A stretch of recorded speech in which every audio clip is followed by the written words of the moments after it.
And joining us now for more, someone who's been in politics for a long time, dating all the way back to Richard Nixon, former Trump campaign advisor Roger Stone. Roger, great to have you back. Does this guy have what it takes? Is Susan Collins in a whole lot of trouble?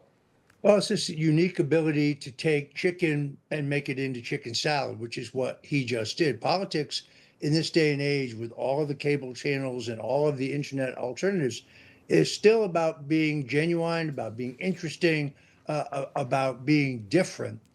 This is why Donald Trump picks up votes in America's urban sections that John McCain and Mitt Romney can never actually get, because he has this common touch that he never actually lost. He may be a billionaire, but he still has a Queen's sensibility. And people like authentic. They like genuine. They don't want a blow-dried, handled, managed, scripted candidate or president.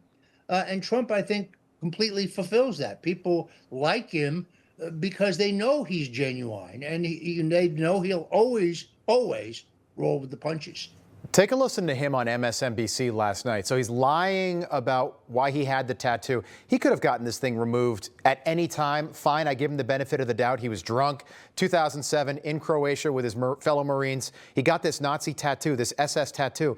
But Roger, then he kept it for 18 years and just had it removed a week ago. Listen to him being asked about that. At that point, I don't want something like that on my body. That is going to make people think I have any kind of ideological similarity to something that is essentially so antithetical to my politics. Do you buy that? And do voters in Maine buy that? Well, I guess we're gonna find out. Look, he's taking a very decided negative and trying to turn it into a positive, and he's doing so, at least in the sense that it gets him attention. Controversy breeds eyes and breeds attention. And now, of course, he's trying to do the pivot, and we'll see how successful that is. But again, Roger, let me just for 1 second. I think, and look, I know this is way too early. We're a year away from that election. Susan Collins has been in office since January 1997, and she's not hugely popular on the right. Maine is kind of like New Hampshire. I mean, it's a blue state basically because it's got one city, and that's Portland, and there are 500,000 Democrats living there. But this guy, that town, I don't even know if I'm pronouncing it correctly. I think it's Damariscotta, Maine. It has 1,100 people. And look at that gymnasium right there. 700 people showed up and then gave him a round of applause. This guy with a Nazi tattoo. I'm telling you, I've been waiting for a Democrat to be onto something. I didn't think John Fetterman was the real deal. Now he's my favorite Democrat. I think this might be the answer for Democrats trying to do something in 2026. This guy right here in Maine. Well, look, he's trying to take a positive. The worst thing you can be in politics is boring. It's worse to be boring, than to be wrong. So this guy is not boring. On the other hand, I didn't see a departure from the radical ideology that the Democrat Party seems to be stuck with. So if he can use his Nazi tattoo to tell people he's an ultra progressive, perhaps he can be successful. But I don't think he can motivate Democrat voters. It's an interesting pivot that he's trying to do. We shall see. Yeah. There was a poll that just came out up there. Young Democrats, Newsweek actually wrote about this. Young Democrats still back him. In fact, his numbers have gone up over the last week ever since we found out about this Nazi tattoo. And I just, Roger, think it's ironic that this guy, it's a page right out of the Trump playbook. Trump would never have a Nazi tattoo, of course, but just the way that he's spinning this, it's a page out of Bill Clinton's playbook.